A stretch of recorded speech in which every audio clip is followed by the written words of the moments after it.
Olá, bem-vindo ao canal da Sociedade de Estudos Espíritas Vida, para prosseguirmos com o nosso estudo de O Livro dos Espíritos, abordando nesta série as leis morais.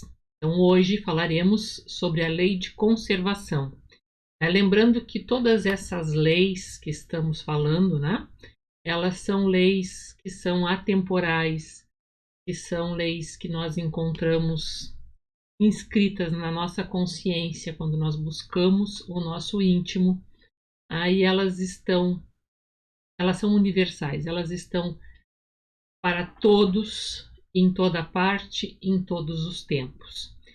E esta, especificamente a lei de conservação, ela vai nos falar sobre alguns assuntos nos quais a grande maioria de nós não associa um aspecto de espiritualidade, como, por exemplo, os nossos hábitos de consumo, a nossa relação com as coisas que nos cercam. Nós dificilmente associamos espiritualidade e o nosso guarda-roupa, espiritualidade e as nossas idas ao supermercado, espiritualidade e a nossa vida como consumidores em geral, e a nossa vida com relação a como nós estamos lidando com as coisas que fazem parte da terra e que nos servem de lar, que nos servem, que nos dão acolhida, que nos dão tudo aquilo que nós necessitamos para a nossa conservação, ou seja, para a manutenção da vida.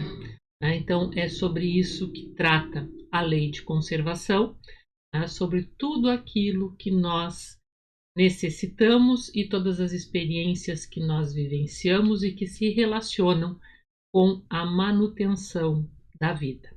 Então, vamos lá. O nosso primeiro item, o instinto de conservação.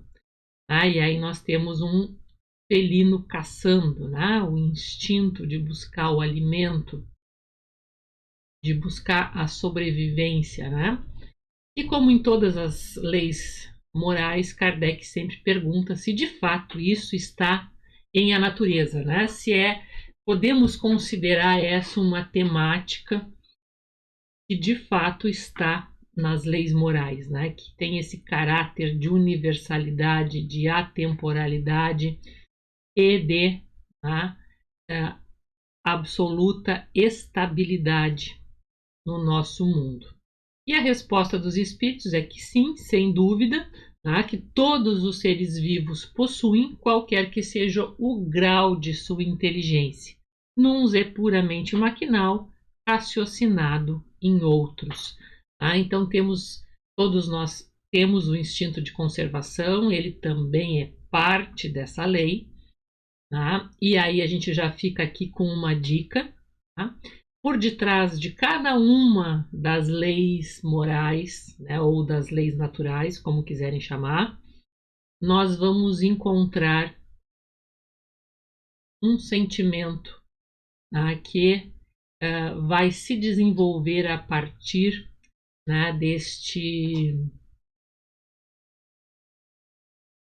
dessa lei que está presente em nós.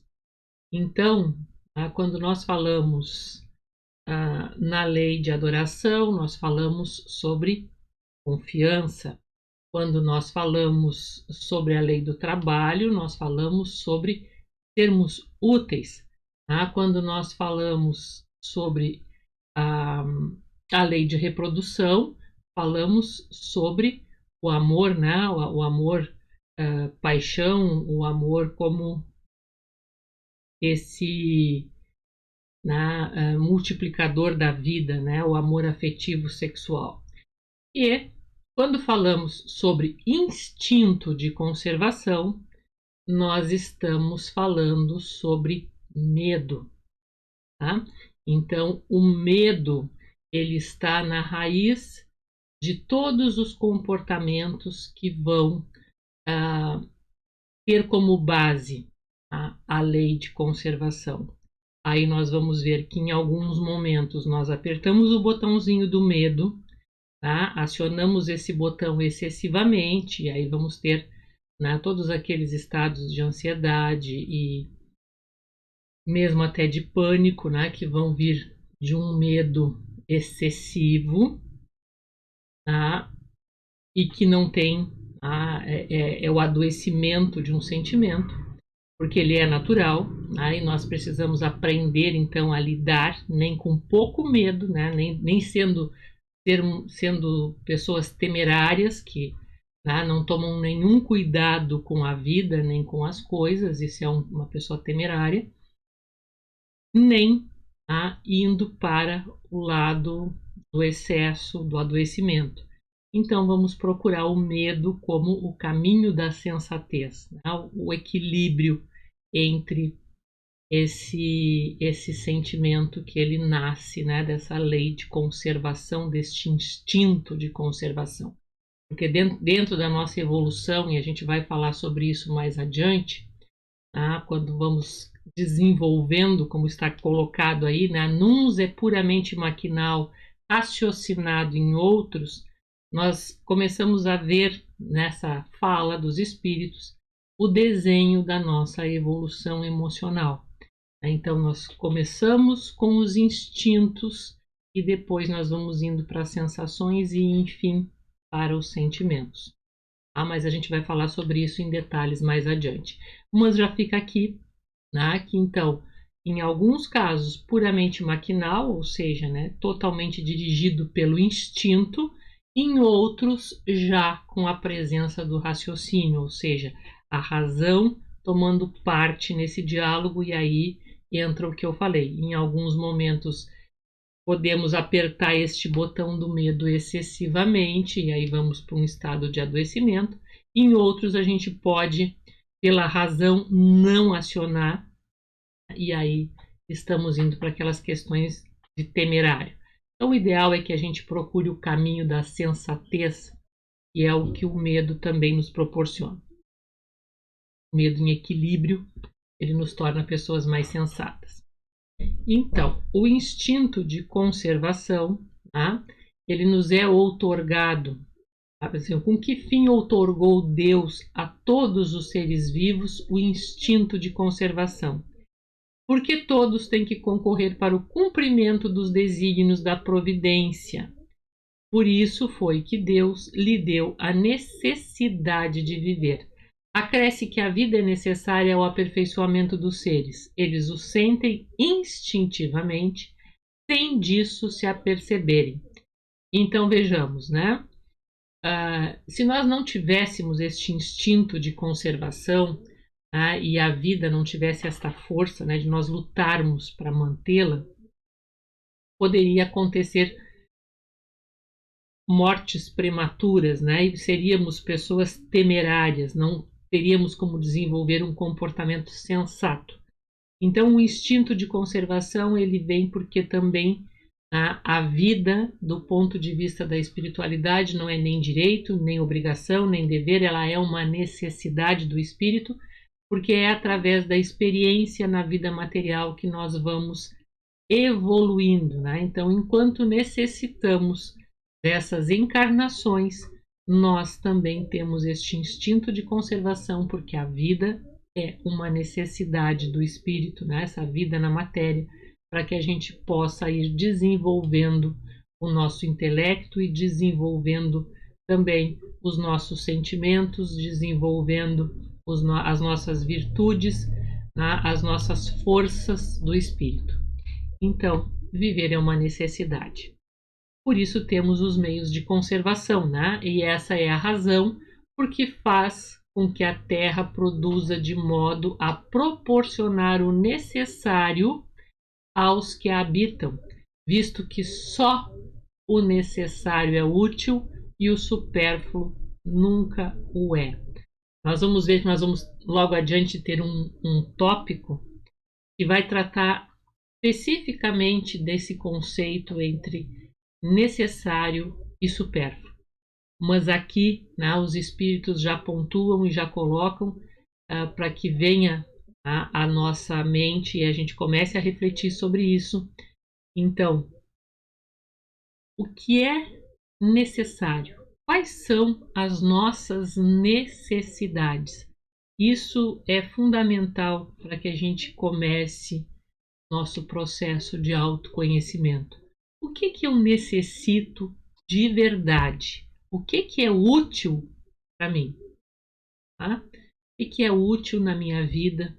O que é que não é útil? O que é que está ocupando espaços, sejam eles realmente físicos, sejam coisas do nosso íntimo, tá? Mágoas, dores, pensamentos inúteis, futilidades que a gente ainda carregue, as nossas vaidades, enfim, o que não é necessário à nossa vida.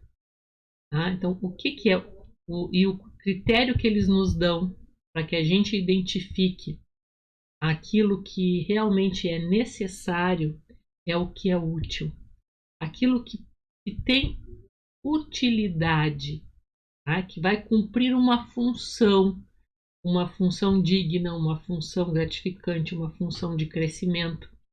Isto é útil. O supérfluo não o é. O supérfluo não vai cumprir essas características. Tá? Então já fica aqui um convite para que a gente comece a pensar quais são as nossas necessidades.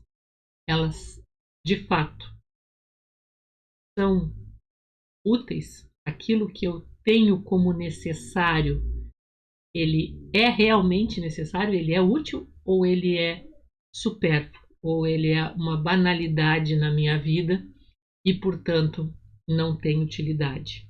E aí eu estou, tá, talvez, ocupando muito do meu tempo com algo que não vai resultar em um crescimento. Então é aquilo que eu já falei, acho que em outros vídeos, mas vocês ainda vão me ouvir repetir bastante isso. Aquela velha frase, tá, de que nós estamos matando o tempo. Isso costuma ser sempre com o supérfluo. Tá? Eu não mato o tempo com algo realmente útil. Eu mato o tempo com o supérfluo. Então, toda vez que eu uso essa expressão matar o tempo, vamos começar a pensar assim, ó, o tempo é algo tão precioso. É a oportunidade que Deus, que a vida nos dá para que a gente cresça, para que a gente melhore, para que a gente se aperfeiçoe. Cada minuto da nossa vida, ele não retorna. Tá? Mesmo que mas nós temos muitas reencarnações, temos, mas o minuto que foi, já foi. Ele não voltará nunca mais. Tá? Então, matar o tempo significa matar as nossas oportunidades de crescimento, matar a nossa vida em essência. Tá? Então, vamos começar a pensar nisso.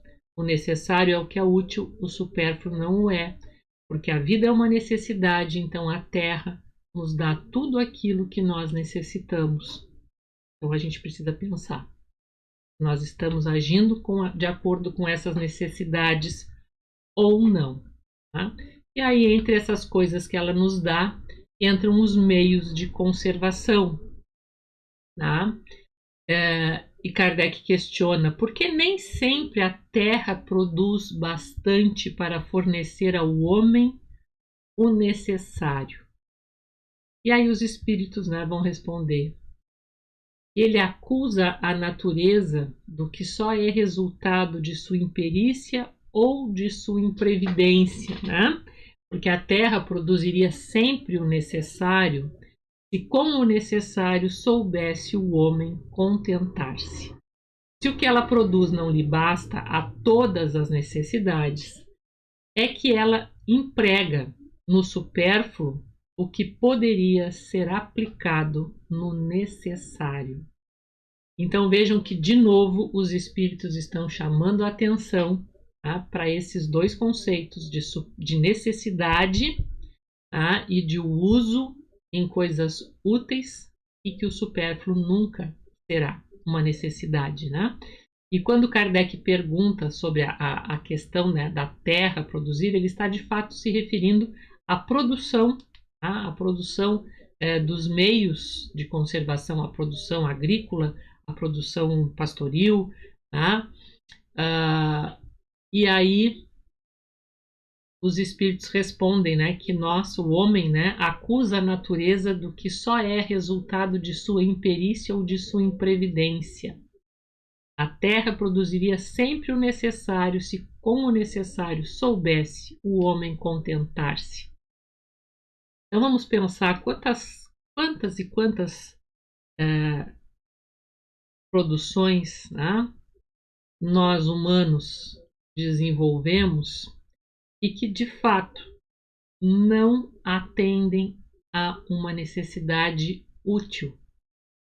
Por exemplo, as plantações que vão vir para os nossos vícios, né?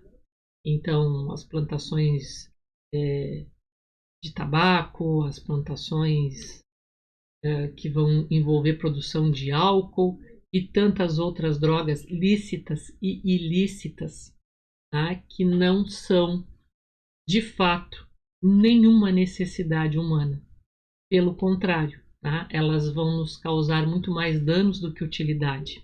Então, isso é só um exemplo. Podemos pensar em muitos outros, né? Cada um fique aí pensando a respeito, né? Mas os espíritos já nos dizem que a terra produziria sempre o necessário, se com o necessário soubesse contentar-se o homem.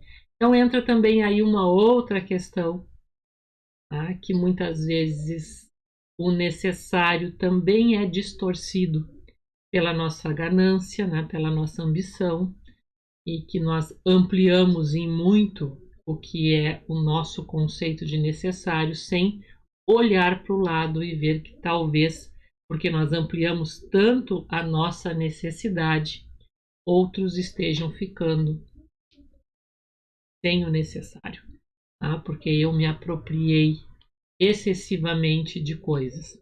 Então, vale a gente pensar também nesses limites, né? Os limites da nossa ganância, do nosso orgulho, e ver como que eles estão funcionando nisso, né? E ainda dizem os espíritos, se o que ela produz não lhe basta a todas as necessidades, é que ele, desculpem, né, está ela aí, mas é que ele emprega no supérfluo o que poderia ser aplicado no necessário. Então, essas noções, né, do necessário, útil e supérfluo, nós temos que buscar conhecer no nosso íntimo, tá? Saber quais são elas para cada um de nós, mas também precisamos ver que estes mesmos conceitos eles têm uma aplicação macro, eles também se aplicam à sociedade humana no geral, tá? No global, no planeta realmente, tá? Então, tudo que envolver isso entra também aqui nessa discussão. E ainda Kardec vai questionar: por bens da terra unicamente se devem entender os produtos do solo? Ou seja, né, eu devo pensar, como a gente citou antes, na alimentação, na produção agropastoril, né? Será somente isso? E os espíritos vão dizer, né? Por bens da terra se deve, pois, entender tudo de que o homem pode gozar neste mundo. Então, tudo que o nosso planeta oferece, tudo isso são bens da terra. Então, entra aí o nosso ar, entra a água, entra, né, também essa produção, né, mas entra o que está no nosso subsolo, todas as nossas condições as fontes de energia, entram absolutamente tudo, inclusive o nosso corpo, tá? Porque o nosso corpo também é um bem da terra, tá? E aí lembramos aquela frase de Jesus, né? Do pó vieste, ao pó voltarás. Então, ou seja, esta matéria pertence a este planeta. Já falamos disso nos vídeos iniciais, né? Nos primeiros capítulos do Livro dos Espíritos. Nós somos compostos pela mesma matéria que compõe o planeta, isso é o nosso corpo, e este corpo, né, como matéria que é da Terra, ele aqui ficará e se desintegrará, como todos nós sabemos, voltará à massa, né, da matéria da Terra. Então, quando os espíritos nos falam sobre os bens da Terra, né, é absolutamente tudo o que nós podemos gozar neste mundo, tudo aquilo que faz parte, né, deste planeta e que está à nossa disposição para cumprir com a nossa necessidade de viver e evoluir. Mas aí a gente briga pelo pote da manteiga, né? Porque nós queremos sempre para nós. Primeiro, o meu e o meu e o eu e o meu. Né? Então assim é, infelizmente ainda, né, a nossa realidade. E aí então Kardec questionou: é frequente a certos indivíduos faltarem os meios de subsistência, ainda quando cerca a abundância? Que se deve atribuir isso? Então Kardec volta àquele questionamento que a gente comentou anteriormente, aquela resposta do Livro dos Espíritos que eu chamei a atenção, de que nós devemos sempre compreender como, né, tendo o aspecto da nossa individual, né, da nossa individualidade, aquilo que nos cabe, e também do aspecto coletivo. E isso é para todas as leis, né, morais, elas têm sempre essa dupla natureza de individual e coletivo. Mas com relação à lei de conservação, isto é ainda mais presente. E aí os espíritos então vão responder, né, por que nós vamos, com toda essa abundância que a Terra nos cerca, nós vamos encontrar tantas pessoas sofrendo a necessidade do básico, né? A fome, a falta de habitação, a falta de roupas, enfim, né? Sofrendo necessidades básicas, elementares para a vida. E aí Kardec vai chamar, aliás, os espíritos vão chamar a atenção, em primeiríssimo lugar, para o egoísmo, tá? Então, ao egoísmo dos homens que nem sempre fazem o que lhes cumpre, tá?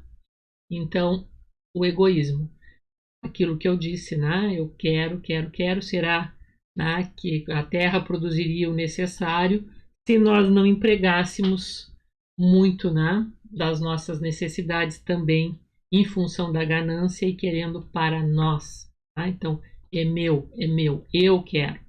Tá? Então, meu interesse, a minha produção, meu preço, né? Se não pagar o preço que eu quero, boto fora. Não interessa se é leite que eu vou derramar nas rodovias, não importa, o leite é meu e eu jogo fora porque não estão me pagando o preço que eu quero, não importa se tem crianças passando fome, se tem idosos precisando, não interessa. Então, a isso também os espíritos chamam a atenção. Isso como um exemplo, né? Assim, não estou me restringindo só a esse exemplo, a todas as situações em que nós agimos de forma egoística com relação à produção dos bens da terra, né? Não somente os do solo, né? Não somente agropastoril, mas com relação a todos os bens da terra. Né? O nosso egoísmo muitas vezes faz com que falte o necessário. Então, nosso egoísmo, por exemplo, também gera poluição. Tá? O nosso egoísmo gera inundação, porque muitas vezes não cuidamos com a devida atenção do nosso lixo e acaba que geramos inundações e outros problemas mais. Então, tudo isso está englobado nessas questões. A tudo isso os espíritos estão se referindo. E eu precisaria de muito mais tempo do que um vídeo aqui pode me permitir para explicar todas essas questões. Mas é como um primeiro contato, é para chamar atenção, é porque eu desejo que vocês reflitam sobre isso e vocês vejam que no Livro dos Espíritos está nos chamando a atenção para essas questões. Tá? Então, o egoísmo em primeiro lugar, e depois, a mais das vezes, devem-no a si mesmos. Então, né? Temos o egoísmo e temos um outro fator, que aí eles englobam no geral, devem-nos a si mesmos, quer dizer, a nós. É assim, buscai e achareis. Estas palavras não querem dizer que para achar o que deseje, basta que o homem olhe para a terra, mas que lhe é preciso procurá-lo, não com indolência, e sim com ardor e perseverança, sem desanimar ante os obstáculos, que muito a miúde são simples meios de que se utiliza a providência para lhe experimentar a constância, a paciência e a firmeza.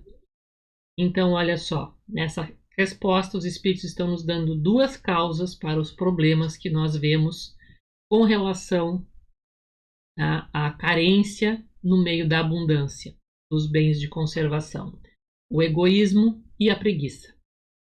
Tá? Duas chagas do íntimo do ser humano. Então, mais uma vez, nós vamos ver a grande lei da espiritualidade de que o interior gera o exterior. Tá? Então, estes dois fatores humanos, tá? Egoísmo e preguiça, gerando uma situação social que pode ser inclusive coletiva. Tá? Não somente individual, mas pode ser coletiva. E um outro fator que eles também nos chamam a atenção é que muitas vezes, né, quando eles dizem que é preciso procurar com vontade, com disposição, e não quem sabe, né, eu vou tentar hoje, mas se eu não conseguir um trabalho, se eu não conseguir alguma coisa, eu vou começar, quem sabe, a procurar o trabalho lá pelas 4 horas da tarde. Ah, não é assim. Os espíritos estão nos dizendo, olha, é com vontade, é com garra, né? É mostrando que se deseja, que se quer, né? E não se pode também, por qualquer obstáculo, dificuldade, deixar que isso nos vença e deixar que a depressão tome conta, tá? Porque muitas vezes isto também, né? Esse momento de dificuldade com relação ao trabalho e aos meios de subsistência pode também ser uma prova para o nosso espírito. A prova é passar necessidade? Não, a prova não é passar necessidade. A prova é testar a nossa constância, a nossa paciência e a nossa firmeza nos nossos valores e sempre na busca de vencer o obstáculo. Não se vence nenhuma prova por decurso de prazo, simplesmente por suportar, não, toda a prova tem que ser resolvida. E ser resolvida significa passar para o outro lado, tá? De problema para solução. Se é certo que a civilização multiplica as necessidades, nos diz Kardec, também o é que multiplica as fontes de trabalho e os meios de viver. Forçoso, porém, é convir em que, a tal respeito, muito ainda lhe resta fazer. Quando ela houver concluído a sua obra, ninguém deverá haver que possa queixar-se de lhe faltar o necessário, a não ser por própria culpa. A natureza não pode ser responsável pelos defeitos da organização social, nem pelas consequências da ambição e do amor próprio. Então, só vamos realmente melhorar a nossa sociedade, melhorando cada um intimamente, fazendo o nosso desenvolvimento humano, nosso desenvolvimento pessoal, diminuindo as nossas chagas, de egoísmo, de ambição, de orgulho, mas principalmente de egoísmo, para que a gente então possa ter um ambiente social melhor. Ainda sobre a falta dos meios de subsistência, o que vão nos dizer os espíritos? É isso uma prova, muitas vezes cruel, que lhe compete sofrer e a qual sabia ele de antemão que viria a estar exposto. Era o que nós falávamos ainda antes do comentário do Kardec, Seu mérito, então, consiste em submeter-se à vontade de Deus, desde que a sua inteligência nenhum meio lhe faculta de sair da dificuldade. Então vejam que eu coloquei em vermelho, essa questão, porque aí nós vemos o que é uma prova e o que é esperado desse conceito de que tanto no senso comum se fala das provas da vida, Então, as provas da vida, eu vou me submeter à vontade de Deus, e vou dizer, essa é a vontade de Deus, esta é uma prova da vida, depois que eu tiver usado todos os meios que a minha inteligência me permite para sair daquela dificuldade. Somente então cabe eu dizer assim, olha, tá, eu tentei de tudo que eu podia para resolver, né, essa situação, eu não estou conseguindo, então aí sim cabe que a gente se resigne. E como vamos pensar, né, como estamos falando aqui de meios de conservação, então eu só vou poder me resignar a uma situação se, por exemplo, eu não tiver mais condições de trabalhar, tá? E aí lá na lei do trabalho a gente já falou qual era o pensamento dos espíritos, né? De que a sociedade também deve ter organização, a organização, estrutura social para que haja, tá, uma atenção a essas pessoas que ou pela idade ou por doença não tenham os meios de se sustentarem. Então, se a morte vier colhê-lo, cumpre-lhe recebê-la sem murmurar, ponderando que a hora da verdadeira libertação soou e que o desespero no derradeiro momento pode ocasionar-lhe a perda do fruto de toda a sua resignação. Então, isso é um caso extremo em que, infelizmente, a gente ainda encontra muitas pessoas no nosso mundo, né, de que a morte, a fome venha causar a morte, né?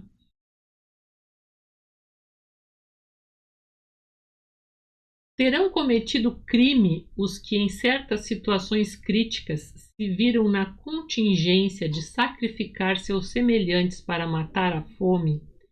Se houve crime, não teve este a atenuá-lo a necessidade de viver que resulta do instinto de conservação? Então, aqui a pergunta é aquela pergunta crucial, né?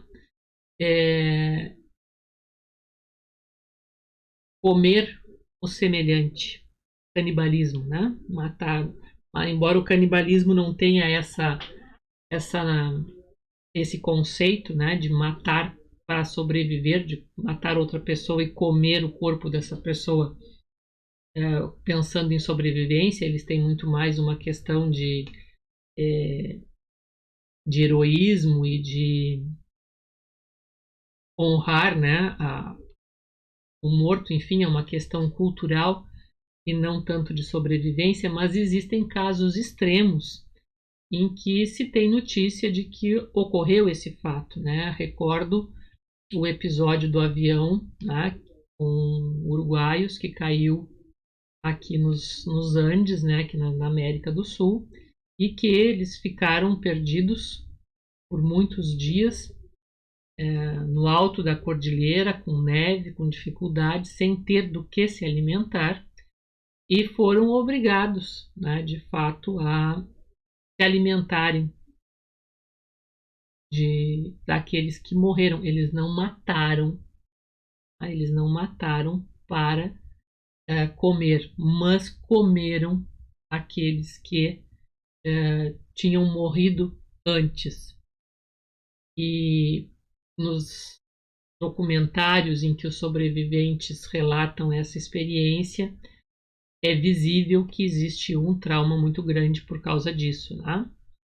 Então vamos ver aqui, então não apenas um caso, né? Estou referindo, não se encaixa propriamente na pergunta, porque aqui a pergunta é matar para comer, ali eles comeram já morto, tá? Eles não mataram para comer, mas ainda assim restou um trauma muito grande.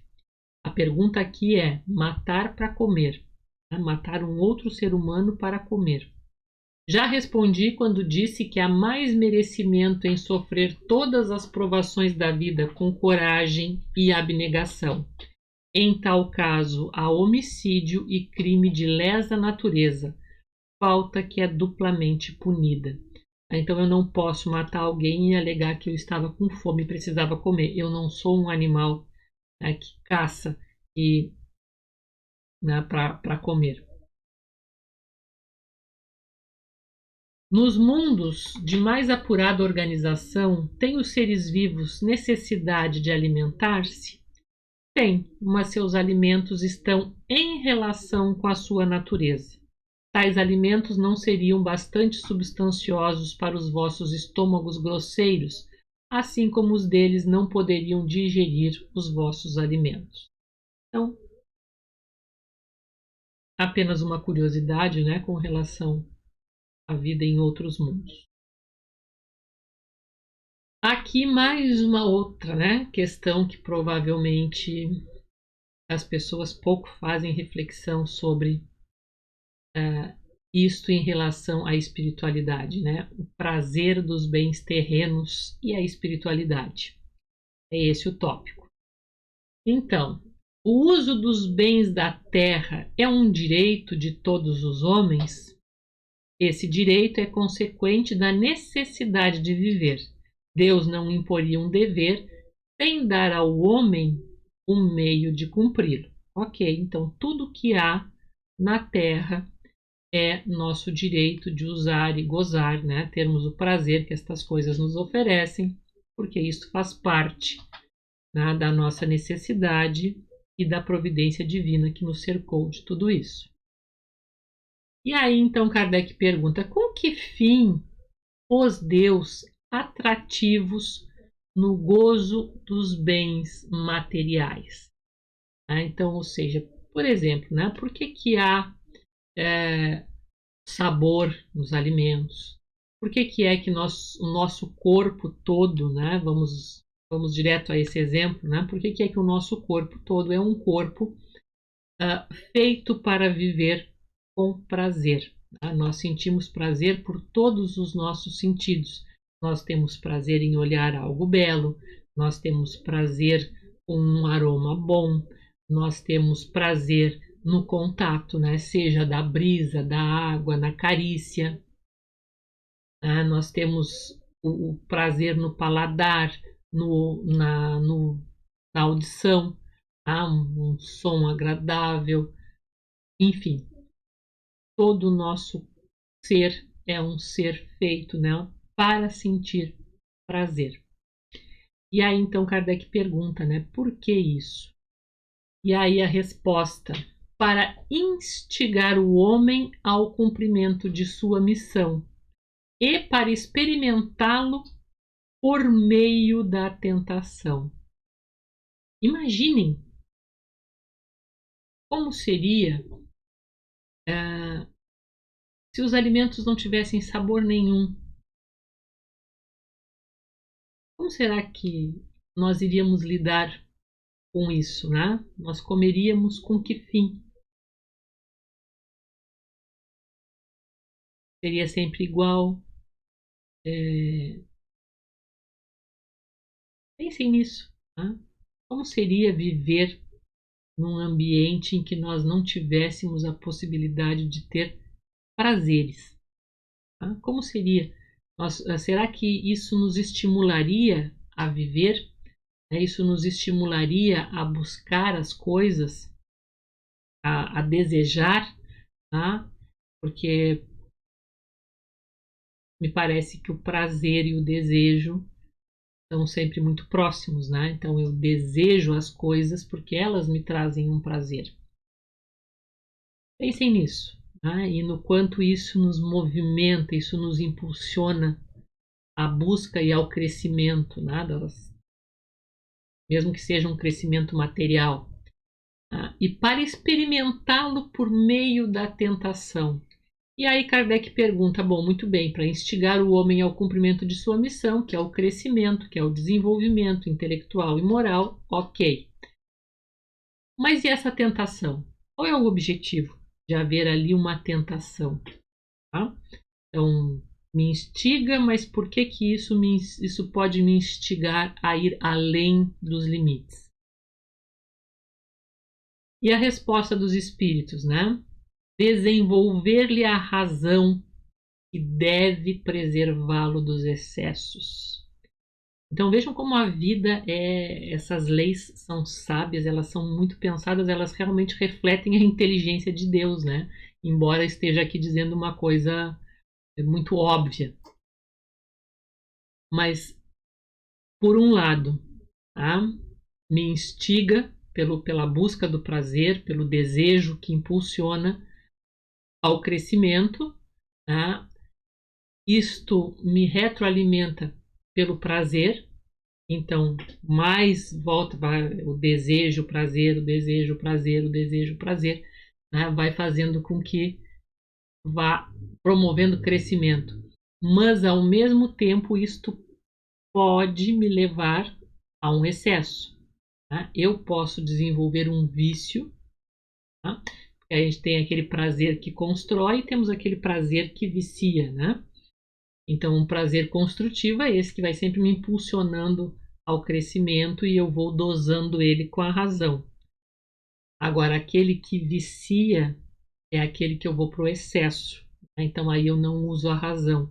Então, vejam que há o crescimento, tá? E, ao mesmo tempo, vai se desenvolvendo este estímulo, as paixões, né? Que são uma das forças do espírito, e vai se desenvolvendo também a razão.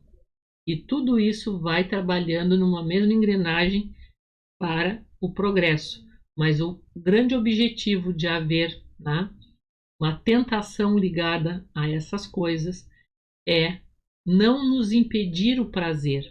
Não, a doutrina espírita de forma alguma nos diz, não, a vida não tem que ter prazer, o prazer é uma coisa pecaminosa, não pode, não. O prazer existe, ele é natural, todos os prazeres devem ser usufruídos, mas nós devemos usar a razão para separar aquele que poderá, né, eu me deixar viciar por ele e então ir para o excesso, e aí eu preciso usar a razão para não, o meu prazer tem que ser um prazer construtivo, esse prazer que impulsiona o progresso. Tá? Então, sobre isso Kardec diz, né? Se o homem só fosse instigado a usar dos bens terrenos pela utilidade que tem, sua indiferença houvera talvez comprometido a harmonia do universo. Deus imprimiu a esse uso o atrativo do prazer, porque assim é o homem impelido ao cumprimento dos desígnios providenciais. Mas, além disso, dando àquele uso esse atrativo, quis Deus também experimentar o homem por meio da tentação que o arrasta para o abuso, de que deve a razão defendê-lo. Traçou a natureza limites aos gozos? Traçou para vos indicar o limite do necessário, e de novo nós temos essa palavra, né? Sabermos conhecer a nossa necessidade é saber conhecer o nosso limite pessoal. Tá?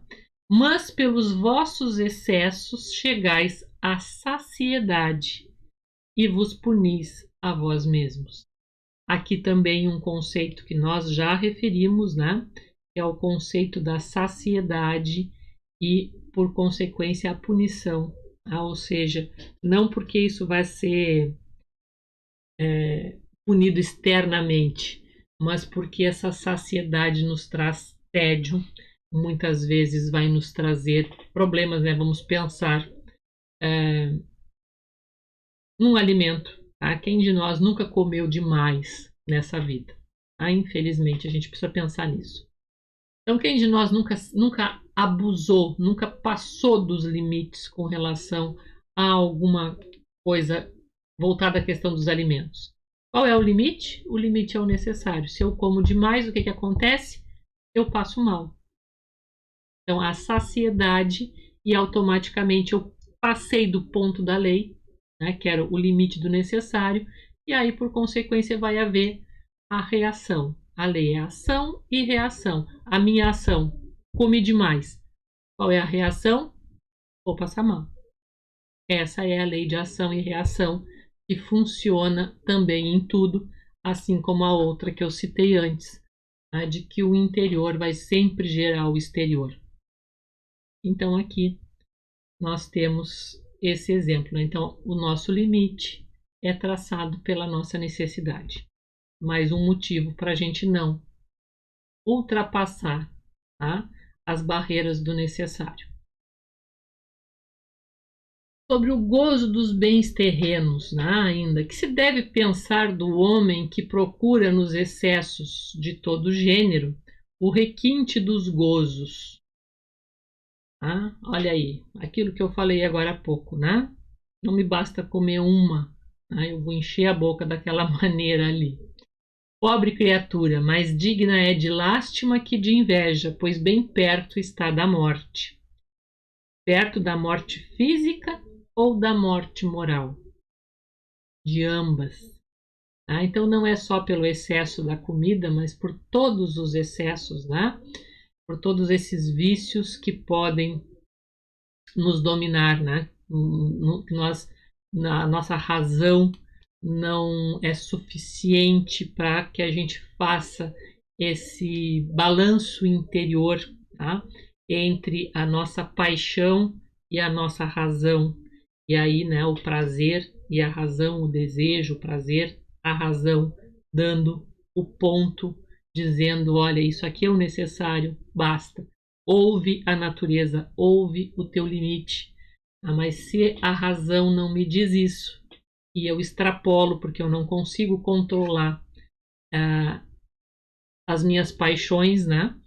Então, aí eu passo, né, para o limite que vai pôr em risco a minha própria vida física. Então a gente sabe, né? Seja pelo excesso de alimentação ou pela não alimentação, né? Mas vamos pensar no excesso. Seja pelo excesso de bebida, pelo excesso de outros vícios, enfim. Tá? Os excessos de todo gênero, eles vão acabar gerando doenças, né? A falta do equilíbrio, o excesso ou a carência, elas vão gerar doenças e muitas vezes poderão nos levar à morte física.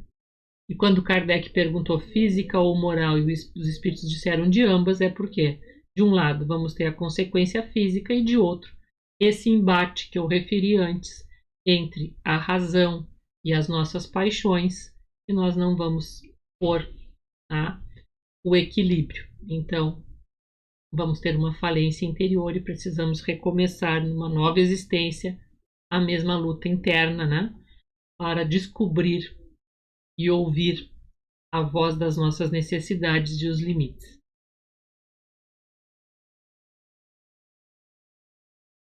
Então, necessário e o supérfluo. Como os espíritos já vinham citando várias vezes essas palavrinhas, Kardec passa a questioná-los, né?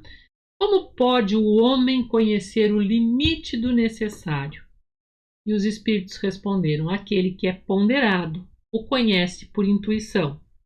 Muitos só chegam a conhecê-lo por experiência própria, por experiência e a sua própria custa. Tá?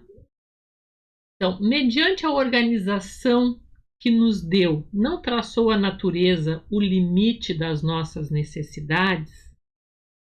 Sem dúvida, mas o homem é insaciável. Por meio da organização que lhe deu a natureza, a natureza lhe traçou o limite das necessidades. Porém, os vícios lhe alteraram a constituição e lhe criaram necessidades que não são reais. Quero que vocês prestem atenção nisto que eu coloquei em vermelho, tá? E um pouco nas imagens que eu ilustrei. Tá? O que nós vemos, tá? Quando eles dizem ali, ó, os limites a natureza traçou, né? Nós vamos conhecer as nossas necessidades conhecendo os nossos limites. O que é o necessário? Aquilo que é útil. Tá? Foi o que está posto lá. Qual é o limite? Tá? É o limite que a natureza me passou. Tudo aquilo que ultrapassar e me gerar sofrimento significa que eu passei do limite. E aí, ainda os espíritos acrescentam aqui, né? E as nossas necessidades muitas vezes são alteradas. E elas são alteradas pelos nossos vícios, tá? Que criam necessidades que não são reais. quais seriam as necessidades que não são reais? Então vamos pensar. Eu coloquei aí uma imagem de um shopping com marcas, tá? Independente da marca que vocês estão vendo, não, apenas para ilustrar, mas vamos pensar assim: sabemos que existem marcas, né, de roupas, de objetos, né, de bolsas, de joias, etc., que simplesmente por colocarem uma etiqueta com um determinado nome, acresce naquilo um valor exorbitante. E aí, a pergunta então é: eu necessito de vamos pensar, eu necessito de roupas. Todos nós necessitamos, não podemos andar nu pelas ruas, até porque frio, calor, a cultura, enfim. Agora, eu necessito de roupas ou eu necessito de roupas que ostentem algum conceito, que passe alguma informação, né, sobre posses, sobre crenças que eu tenho de que, né, se eu usar uma determinada coisa, porque as propagandas criam muitas necessidades também que não são reais, porque elas mexem no nosso emocional e plantam ideias, tá, de que se eu usar uma determinada coisa vai ter uma outra resposta, tá, que sempre vai estar atrelada a uma necessidade que não tem a ver com aquilo. Então, se vocês pensarem, por exemplo, né, propagandas de bebida falam de amizade. Só que quem bebe acaba bêbado, geralmente sozinho e passando mal, tá? Ou sendo tolerado com a máxima paciência por algumas criaturas, tá? Mas não tem nada a ver com a propaganda. Assim como também, né, propagandas de cigarro mostram práticas de esporte, mostram noções de liberdade, e nada disso acontece, porque sabe-se que poderão ocorrer doenças graves como o câncer, tá? E aí tem exemplos na família, né, de pessoas que desencarnaram, familiares que desencarnaram por câncer em decorrência do vício do cigarro. Isso não aparece nas propagandas, tá? Agora tem aquelas as fotos, mas na publicidade em si não aparece. Assim como a gente vai ter também outras, né, inúmeras situações, porque isso né, o criar uma necessidade que não é real, é mexer com algo imaginário, é mexer com algo do nosso emocional, e a gente precisa estar alerta para isso, tá? Porque de repente eu estou sofrendo um horror, porque eu estou colocando o meu desejo não num objeto, tá? Não numa necessidade real, mas nessas necessidades irreais que são colocadas para dentro de nós, tá? Que vem externamente. E se há de pensar dos que assabarcam os bens da terra para se proporcionar o supérfluo, com prejuízo daqueles a quem falta o necessário. Tá? Então, é isso aqui. Tá? Eu quero todo o dinheiro do mundo para mim, eu vou ter que comer esse dinheiro em algum momento, né? O suprassumo dessa ideia. Esquecem, né, olvidam a lei de Deus e terão que responder pelas privações que houverem causado aos outros, né, com essa compulsão por querer ter todos os bens da terra para si. Tá? Isso é o egoísmo gritando muito alto. Então, ainda sobre o necessário e o supérfluo, né? Nada tem de absoluto o limite entre o necessário e o supérfluo. Tudo é relativo, cabendo à razão regrar as coisas. A civilização desenvolve o senso moral e, ao mesmo tempo, o sentimento de caridade, que leva os homens a se prestarem mútuo apoio. Os que vivem à custa das privações dos outros exploram em seu proveito os benefícios da civilização. Então vejam, né? Aqui eles estão nos chamando, para e pensa. Então não existe um absoluto, ou seja, eu não posso pensar assim, porque eu tenho uma só boca, eu não devo ter 2 xícaras, por exemplo, tá? Porque a minha necessidade é somente uma, eu tenho só uma boca, eu não vou conseguir tomar, tá? Não vou precisar de 2 xícaras, tá? Para me alimentar com elas, tá? Para usar esses objetos para me alimentar.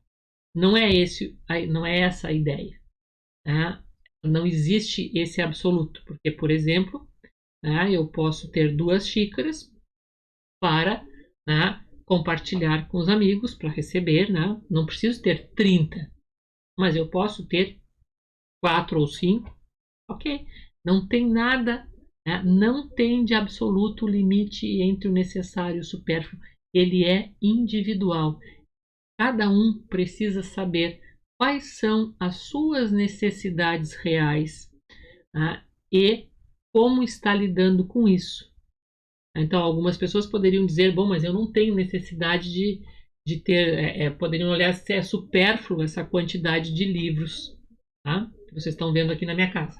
Ok, só que isto para mim é uma necessidade. Pelo trabalho que eu faço, pelas coisas que eu desenvolvo, eu preciso de leitura. Além do mais, sempre fui uma pessoa que, né, gosto muito de ler, é uma necessidade minha. Assim como, né, a gente falou ali, né, das marcas, etc. Se, né, for uma modelo, ela poderá de repente ter que, pelo seu trabalho,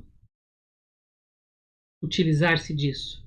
Mas a gente precisa sempre relativizar com as nossas necessidades. Isto é pessoal, tá? É o nosso individual que irá desenvolver um coletivo adequado.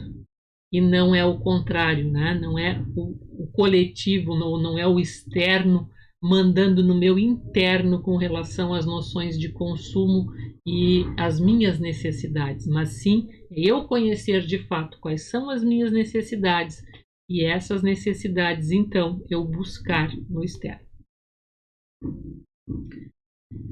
Privações voluntárias, mortificações, tá? A gente vai encontrar muitas crenças sobre essas situações. Então, a lei de conservação obriga o homem a prover as necessidades do corpo? Sim, porque sem força e saúde impossível é o trabalho. Então, a doutrina espírita não coloca nenhum obstáculo com relação a ter regras. Não, esse alimento não pode, aquele outro não pode. Tudo é possível dentro das necessidades e dos limites. Tá? Precisamos de força para trabalhar, então precisamos, né? Então, a lei de conservação obriga o homem a prover as necessidades do corpo? Sim, porque sem força e saúde impossível é o trabalho. Merece censura o homem por procurar o bem-estar? É natural o desejo do bem-estar, tá? Deus só proíbe o abuso por ser contrário à conservação. Ele não condena a procura do bem-estar, desde que não seja conseguido à custa de outrem e não venha a diminuir-vos nem as forças físicas, nem as forças morais. Então, absolutamente nada contra o bem-estar, nada contra o conforto, nada contra o prazer que alguns minutos, né, de bem-estar, de descanso, de relaxamento podem vir a, né, nos trazer. Então, inclusive, ele é uma lei, né, o trabalho e o repouso. Mas o bem-estar de forma geral, né, o bem-estar do conforto, o bem-estar da nossa casa, o bem-estar conosco mesmos, ele é necessário. certo? São meritórias aos olhos de Deus as privações voluntárias com o objetivo de uma expiação igualmente voluntária, ou seja, né, eu me privo porque eu quero fazer, né, é a minha expiação voluntária, não vou mais comer determinada coisa, não vou mais usar um perfume ou, enfim, algum hábito desses, eu vou ter uma prática externa, voluntária, de privação, porque isso vai me aperfeiçoar espiritualmente, com essa ideia. E os Espíritos nos dizem: fazei o bem aos vossos semelhantes e mais mérito tereis, tá? Do que adotar qualquer prática externa que me prive de alguma coisa. Haverá privações voluntárias que sejam meritórias? Há a privação dos gozos inúteis, porque desprende da matéria o homem e lhe eleva a alma. Meritório é resistir à tentação que arrasta ao excesso ou ao gozo das coisas inúteis. É o homem tirar do que lhe é necessário para dar aos que carecem do bastante. Então, se a privação não passar de simulacro, será uma irisão, ou seja, uma zombaria. Então, aqui a gente vê que tem duas colocações, né? A primeira, os gozos inúteis, resistir à tentação que arrasta ao excesso ou ao gozo das coisas inúteis. Então, isto é pessoal, resistir aos meus vícios, né? Pode ser os vícios que eu citei, esses todos, legais ou ilegais, que nós conhecemos, ou aqueles vícios morais, também aqui entra a preguiça, né, dentro desses vícios morais. Matar o tempo é o legítimo ato de preguiça, né? E isso é o caso de estarmos jogando fora a nossa vida. Né? Isso é um desperdício. E o outro, quando ele coloca aqui, né, é quando a gente tira do que nos é necessário para dar a quem carece do bastante, né? Aos que não têm, aos que têm menos ainda. É o famoso exemplo do óbolo da viúva, né?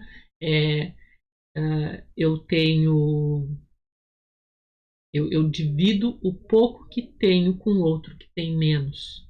Tá? Então, esta é uma privação realmente meritória. Tá?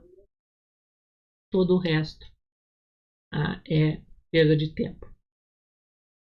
Então, todas essas privações, né, que infelizmente a gente vê, como o exemplo que eu estou colocando aí na tela, né, as pessoas voluntariamente arrastarem correntes, andarem de pés descalços, se machucarem, enfim, tudo isso vai ser totalmente desnecessário. É meritório, de qualquer ponto de vista, a vida de mortificações ascética, que desde a mais remota antiguidade teve praticantes no seio de diversos povos? Procurais saber a quem ela aproveita e tereis a resposta. Se somente serve para quem a pratica e o impede de fazer o bem, é egoísmo, seja qual for o pretexto com que entendam de colori-la.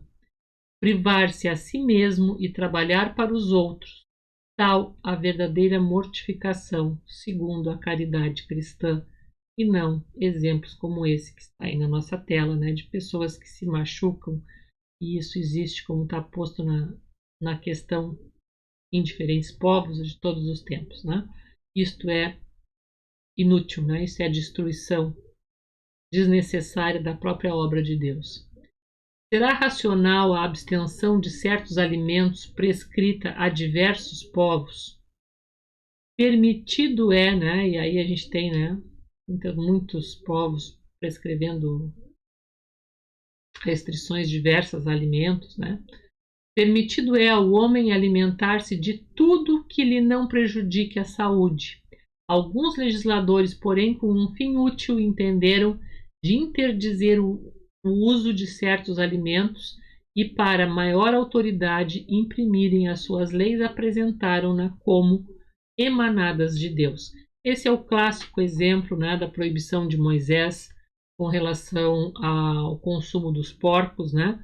Por quê? Porque os porcos consumiam no deserto, né? Quando ele atravessou o deserto com o povo, né? Os porcos consumiriam o mesmo alimento que as pessoas. Então, não havia inteligência em levar para o deserto porcos, então ele já interditou esse alimento, tá? E disse que isso era uma vontade de Deus. Assim como outras situações a gente pode encontrar, tá? Também com relação à saúde. Então, o que os espíritos nos dizem? Tudo aquilo que não me prejudicar a saúde, eu posso me alimentar sem problema nenhum. Desde uma vez que me traga algum problema de saúde, é óbvio que eu não vou usar. A alimentação animal é com relação ao homem contrária à lei da natureza? Dada a vossa constituição física, a carne alimenta a carne, do contrário, o homem perece. A lei de conservação lhe prescreve como um dever que mantenha suas forças e sua saúde para cumprir a lei do trabalho. Ele, pois, tem que se alimentar conforme o reclame a sua organização. Então fica na consciência de cada um, não há nenhuma condenação, nenhuma abominação, nenhum alerta. É simplesmente vida material e nada além disso. Será meritório abster-se o homem da alimentação animal ou de outra qualquer por expiação? Sim, se praticar essa privação em benefício dos outros. Aos olhos de Deus, porém, só há mortificação havendo privação séria e útil. Por isso é que qualificamos de hipócrita os que apenas aparentemente se privam de alguma coisa. Então, se eu me privar de um alimento para dá-lo a outra pessoa, isto é válido. Que se deve pensar das mutilações operadas no corpo do homem ou dos animais, né? E coloquei aí alguns instrumentos dessas mortificações. A Deus não pode agradar o que lhe seja inútil, e o que for nocivo lhe será sempre desagradável. Porque ficais sabendo, Deus só é sensível aos sentimentos que elevam para ele a alma. Então, bater no corpo para melhorar os sentimentos não é o caminho. Tá? Absolutamente não é o caminho. Trabalhar esses sentimentos no convívio com os outros, tornar-se um ser humano melhor, tá? Conhecer-se, libertar-se, tá? Libertarmos-nos daquilo que nos é prejudicial ainda, do que nos dificulta a caminhada. Isso sim é subir, isso é nos elevar. Visto que os sofrimentos deste mundo nos elevam, se os suportarmos devidamente, dar-se-á que também nos elevam os que nós mesmos criamos? Então, eu criar um sofrimento e pensar que com isso estou me elevando, né, na vida espiritual. E aí a resposta dos espíritos: os sofrimentos naturais são os únicos que elevam, porque vêm de Deus. Os sofrimentos voluntários de nada servem quando não concorrem para o bem de outrem. Então, por exemplo, pode ser um sofrimento eu passar várias noites sem dormir, cuidando uma criança, cuidando um enfermo. Isto é um sofrimento válido. Agora, eu passar várias noites em penitência, ajoelhada, rezando, me punindo, enfim, isto não vai ter valor nenhum, tá? Porque ele não serviu para ninguém, nem para mim mesmo. Eu estou ali malbaratando o tempo. Então, agora, se eu estiver, né, cuidando alguém, tá? Isto é útil. Ou servindo, enfim, sendo útil ao crescimento, né, de alguém. Contra os perigos e os sofrimentos é que o instinto de conservação foi dado a todos os seres. Fustigai o vosso espírito e não o vosso corpo. Mortificai o vosso orgulho. Sufocai o vosso egoísmo que se assemelha a uma serpente a vos roer o coração, e fareis muito mais pelo vosso adiantamento do que infligindo-vos rigores que já não são deste século. Tá? Isso nos disseram os espíritos, falando com relação às mortificações, né? Eu acho que isso encerra perfeitamente aqui esse assunto, né? Então, trabalhe o interior e não fica maltratando o corpo, porque não é esse o caminho. Então, fica aqui, né, a nossa recapitulação do que é fundamental nesta lei de conservação.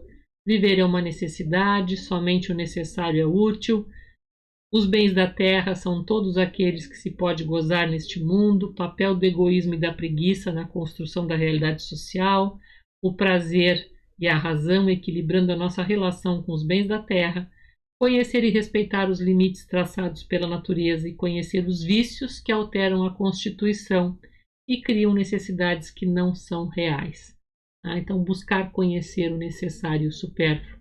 Espero que isso tenha ficado gravado, né? Ou ficado pelo menos como um convite para que sigam a partir daqui refletindo sobre isso, buscando mais fontes, né?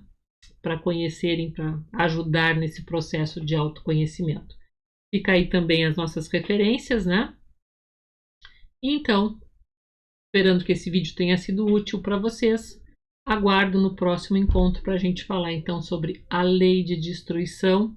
Até breve, continuem se cuidando e a gente se encontra no próximo vídeo. Até breve.